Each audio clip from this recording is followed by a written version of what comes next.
Freeze lofts it into the end zone. Touchdown. Ben Watson all by himself. Sets up. He's about to get hit. He's going to roll away. Throws the end zone. Touchdown. T.Y. Hilton.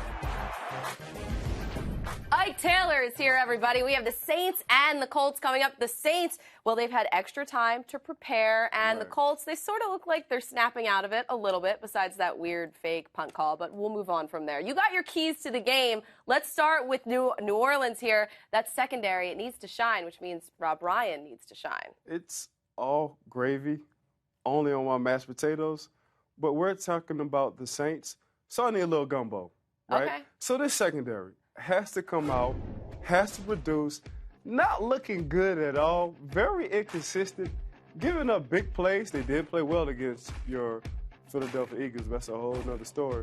But at the same time, give me some kind of consistency. You see right there, 32nd in the league as a secondary total defense. It's not good. That means other teams are having a field day. You have penalties by Browner. We need to slack up on that. Secondary, get it together.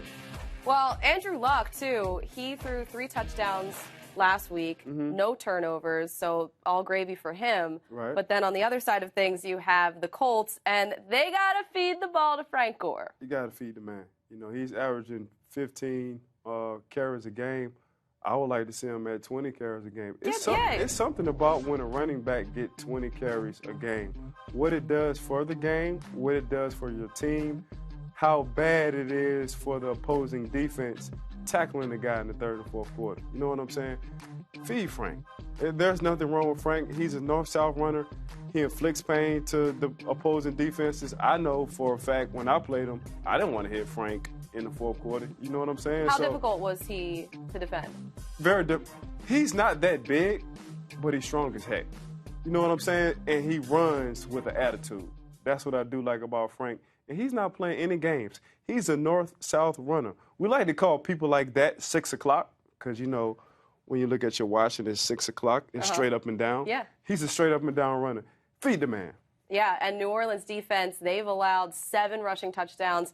That's the most this season. So when you look at these two lined up right next to each other, right, who wins the game? Ooh.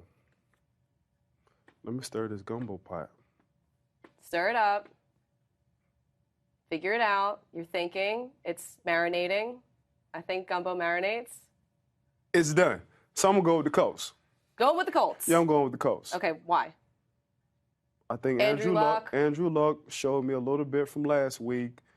He doesn't have to turn the ball over. I think Tim Hasselbeck playing proved, hey, man, you still can manage without throwing the ball all wild and crazy. Matt Hasselbeck, he looked good. He was sick before, but if looking you good. ask me, I thought he still should have been playing, but that's a whole nother story. But just still having that opportunity of winning the game against New England, even though they didn't win, he showed me, Andrew Luck, a little bit of growth within that game. So I'm going to stick with the Colts. All right, the Saints and the Colts mashing it up this weekend. So you are picking the Colts. Correct. We'll see what happens on Sunday. My homeboy's not going to be happy with me back home in New Orleans. But not at all. I don't care. In the I'm meantime, like Vish. I don't care. We'll have everything for you at NFL Now. Hey, Ben Stiller off a dodgeball. Yeah.